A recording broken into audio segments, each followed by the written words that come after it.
Yes guys, കത്തനാരിൽ ഒരു കിടിലൻ cameo റോളുണ്ട്. അതിപ്പോൾ ഏകദേശമൊക്കെ അൺവീലായിക്കൊണ്ടിരിക്കുകയാണ്.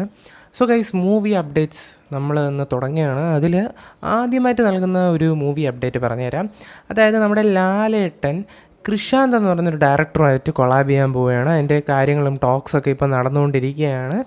ആൻഡ് ഒരു ഫൺ കൊമേഴ്ഷ്യൽ ടൈപ്പ് ഒരു പടമായിരിക്കും ഇതെന്ന് പറയുന്നുണ്ട്. ഈ കൃഷാന്ത് ആരെന്ന് അതിനോടകത്തവർക്ക് വേണ്ടി പറഞ്ഞുതരാം.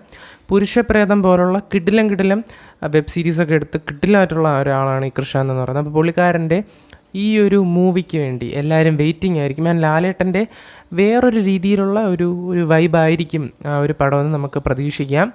ഇനി അടുത്തത് നമ്മുടെ ടിക്കി ടാക്ക ഉണ്ടല്ലോ, അതായത് നമ്മുടെ ആസിഫിക്കൊക്കെ നായകനാവുന്ന ഒരു മച്ച് വെയിറ്റഡ് മൂവി തന്നെയാണ്. അതിലിപ്പോൾ നസ്ലിനൊക്കെ ഉണ്ട്. നസ്ലിൻ്റെ കാര്യങ്ങളൊക്കെ ഒരുപാട് രീതിയിൽ ഇങ്ങനെ ചർച്ചയൊക്കെ ചെയ്തിട്ടുള്ളതുമാണ്. അപ്പോൾ ഈ ഒരു ടിക്കി ടാക്കയിൽ നമ്മുടെ ബാബു ആൻ്റണി ജോയിൻ ചെയ്തിരിക്കുകയാണ്. ആൻഡ് അത് ഉടനെ ജോയിൻ ചെയ്യുമെന്നുള്ള രീതിയിലാണ് പറയുന്നത്. എന്തായാലും അതിൽ ജോയിൻ ചെയ്യും.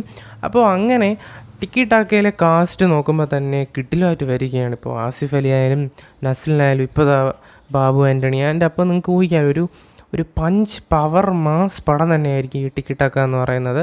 ആൻഡ് അതിൻ്റെ ഒരു വലിയ അപ്ഡേറ്റ്സുകളൊന്നും ഇതുവരെ ലഭിച്ചിട്ടില്ല. പക്ഷേ കിട്ടിയ അപ്ഡേറ്റുകളെല്ലാം വേറെ ലെവലായിരുന്നു എന്ന് തന്നെ പറയണം. അടുത്തവർ പറയുന്നത് ലവ് ഇൻഷുറൻസ് കമ്പനി ഉണ്ടല്ലോ, അത് വീണ്ടും പോസ്റ്റ്പോൺ ചെയ്തിരിക്കുകയാണ്. ആക്ച്വലി നമ്മുടെ പ്രദീപ് രംഗനാഥൻ്റെ 2 പടങ്ങളാണ് ഇപ്പോൾ ഏറ്റവും കൂടുതൽ മച്ചാവായിട്ടായിട്ട് നിൽക്കുന്നത്. ഒന്ന് ഡ്യൂഡും പിന്നെ ലവ് ഇൻഷുറൻസ് കമ്പനിയും. അതിൽ ഡ്യൂഡ് ദീപാവലി കൺഫേം ചെയ്തതാണ്, ഈ വർഷം എന്തായാലും റിലീസിനെത്തും. എന്നാൽ ലവ് ഇൻഷുറൻസ് കമ്പനി വീണ്ടും പോസ്റ്റ്പോൺ ചെയ്തിരിക്കുകയാണ്. അതിൻ്റെ ട്രെയിലറും കാര്യങ്ങളൊക്കെ കണ്ടപ്പോൾ അത്യാവശ്യം ഇൻട്രസ്റ്റിംഗ് ആയിട്ട് തോന്നിയതുമാണ്. ഒരു വേറെ ലെവലിൽ, അതായത് ഒരു ഫ്യൂച്ചറിസ്റ്റിക് ആയിട്ടുള്ള പ്രേമത്തിനെയൊക്കെ ചൂണ്ടിക്കാണിക്കുന്നത് പോലെ ഒരു ഫീലാണ് ആ ഒരു പടത്തിൽ തന്നിട്ടുള്ളത്, അതിൻ്റെ ഒരു ട്രെയിലറൊക്കെ കാണുമ്പോൾ. സോ എന്തായാലും അത് പോസ്റ്റ്പോൺ ചെയ്തിരിക്കുന്നു. അപ്പോൾ ഈ വർഷം പ്രദീപ് രംഗനാഥിൻ്റെ ഒരു പടമേ മിക്കവാറും കാണും, അത് ഡ്യൂഡ് തന്നെയായിരിക്കും. ഇനി ഒരു OTT അപ്ഡേറ്റാണ്. അതായത് സൂ ഫ്രം സോ എന്ന് പറയുന്ന പടം, അത് ഭയങ്കര ഹിറ്റായിരുന്നു. എസ്പെഷ്യലി തിയേറ്ററിലൊക്കെ ഭയങ്കരമായിട്ട് ആൾ നിറച്ചൊരു പടമാണ്. അത് ഇപ്പോൾ OTTയിൽ വന്നിരിക്കുകയാണ്. ഇന്ന് രാത്രി ജിയോ ഹോട്ട്സ്റ്റാറിൽ സ്ട്രീം ചെയ്യുമെന്നാണ് പറയുന്നത്. കന്നഡ, തെലുങ്ക്, മലയാളം ഈ 3 ലാംഗ്വേജിലും ആ ഒരു മൂവി സ്ട്രീം ചെയ്യും എന്നുള്ള കാര്യങ്ങളൊക്കെയാണ് ഇപ്പോൾ അറിയാൻ സാധിച്ചത്. ഇതിന് എക്സ്റ്റെൻഡ് ആവുമോ ഇല്ലയോ എന്നൊന്നും അറിയില്ല. എന്തായാലും ജിയോ ഹോട്ട്സ്റ്റാറിൽ ഇത് സ്ട്രീം ചെയ്യുമെന്നുള്ള വാർത്തകളാണ് ഇപ്പോൾ വന്നുകൊണ്ടിരിക്കുന്നത്. ഇനി പറയാനുള്ളതെന്ന് പറഞ്ഞാൽ നമ്മുടെ ലോകയുണ്ടല്ലോ, ലോകയുടെ ബോക്സ് ഓഫീസ് കളക്ഷൻ ഞാൻ വായിച്ചേപ്പിച്ചു തരാം.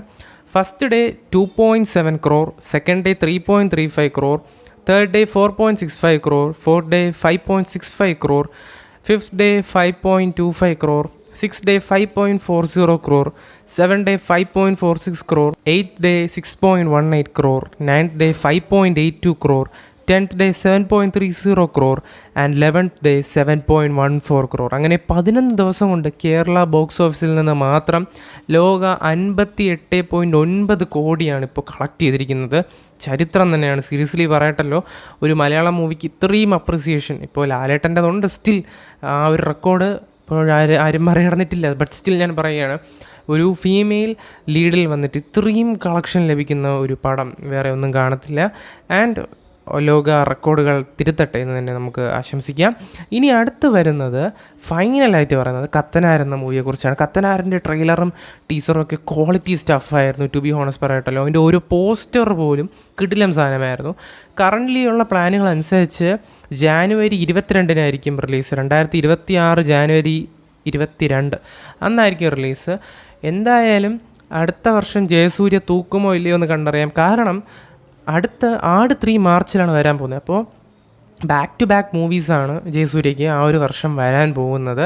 അപ്പോൾ ആട് 3 ആൻഡ് കത്തനാർ ഇത് രണ്ടും ആയിരിക്കും. കത്തനാറിൽ ഇനി ബാക്കിയുള്ള കുറച്ച് സീൻസ് എന്ന് പറഞ്ഞാൽ ഒരു ക്യാമിയോ റോളിൻ്റെയാണ്. അതിൻ്റെ ബാക്കി പോർഷൻസ് റോമിൽ വെച്ചായിരിക്കും ഷൂട്ട് എന്ന് പറയുന്നു. ഈ ക്യാമിയോ റോൾ, ഈ റോമിലെ കണക്ഷനൊക്കെ ഇൻട്രസ്റ്റിംഗ് ആയിട്ട് തോന്നുന്നു. എന്തായാലും നമ്മുടെ ഈ ലോക്കയിലൊക്കെ കണ്ട പോലെ കുറച്ച് ക്യാമിയോസൊക്കെ കത്തനാരിലും പ്രതീക്ഷിക്കാം, അതിനുള്ള വകയുണ്ട്. ആരാണ് ക്യാമിയോ എന്ന് നിങ്ങൾക്ക് ഒന്ന് ഗസ് അടിച്ച് എന്തായാലും താഴെ കമൻ്റായിട്ട് ഇടുമല്ലോ. അപ്പോൾ ഇതൊക്കെയാണ് ഇന്നത്തെ മൂവി അപ്ഡേറ്റ്സ്. നിങ്ങൾക്ക് ഇതുപോലത്തെ മൂവി അപ്ഡേറ്റ്സ് ഇഷ്ടമുണ്ടെങ്കിൽ ഞാൻ എന്തായാലും ഡെയിലി അപ്ഡേറ്റ് ചെയ്യുന്നതായിരിക്കും. സോ എന്തായാലും സബ്സ്ക്രൈബ് ചെയ്തോ, നിങ്ങൾക്കത് ഹെൽപ്ഫുൾ ആവുകയുള്ളൂ. അടുത്തൊരു വീഡിയോ ആയിട്ട് കാണുന്ന പ്രതീക്ഷയോടെ it's me Alvin signing out.